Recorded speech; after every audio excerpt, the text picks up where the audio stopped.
Now, with so many deaths and so many yet to be exhumed, tell us who the leader of this cult, Paul Mackenzie, is and how Kenyans are processing these cult deaths.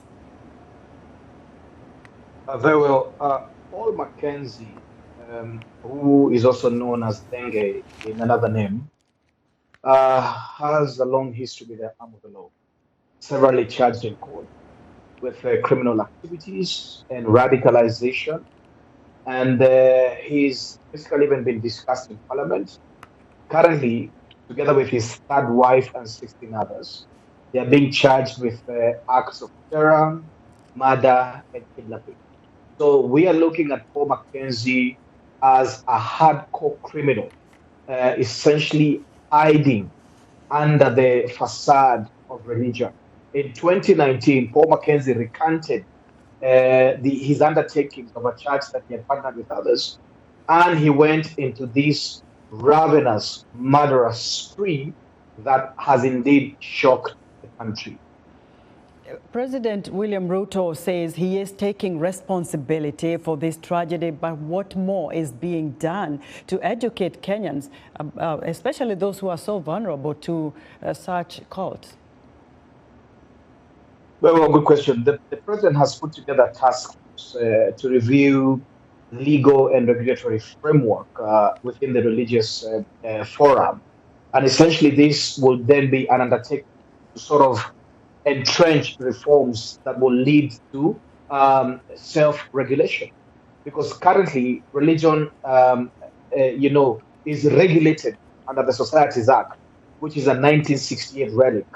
So it's very important that a legal framework is introduced into the country that will see an aspect of self-regulation and the weeding out of all these murderers and false prophets in the country. The second thing that the president has done is established a judicial commission of inquiry to investigate the murders, the kidnapping, and all these shocking things that we are seeing. The president also, upon taking power almost about 7 months ago, did one of the things that enhanced judicial reforms by making judiciary independent within its funding mechanism, and also dealing with police reforms, whereby Kenya has been on the international map with forced disappearances and extrajudicial killings. And, the killer squad that was involved with a lot of these forced disappearances and extrajudicial killings,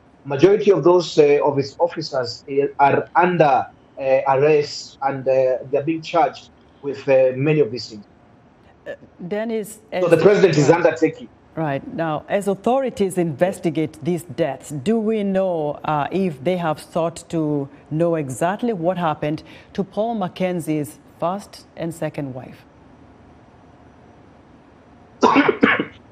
The first and second wife of Mackenzie are deceased, and it is not known essentially what happened to them.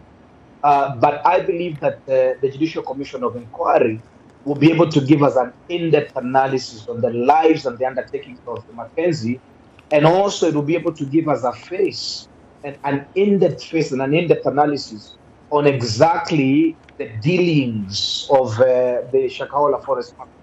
800 acres, almost about 3.2 kilometers, quite advanced. And also, there may be other things that will come into play, because when you look at the cause of death within the victims, you have starvation, suffocation, strangulation, blunt trauma. Majority of these people who are actually children, then the second category of the largest group are women, were killed deliberately for whatever reasons that we are not aware of, at the end of the day. So this commission is essential because it will give us a critical autopsy on exactly what happened Dennis, in the Shakahola Forest Massacre. Very quickly, under the Kenyan law, what possible punishment can justify what Paul Mackenzie has done to so many Kenyans, women, children, men? Mackenzie is being charged under the Prevention of Terrorism Act.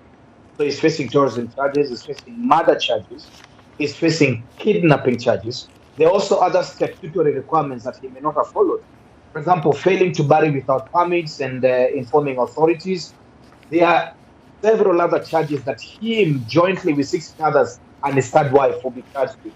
And I can tell you that at the lapse of the enforcement agencies in the previous government is what His Excellency has said.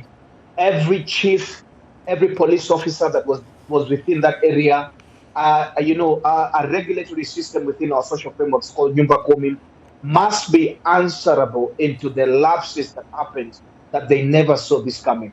And also within the intelligence sector, was intelligence given? Was it processed? Who then did not enforce? And therefore, His Excellency is going to be cracking the whip within his police force.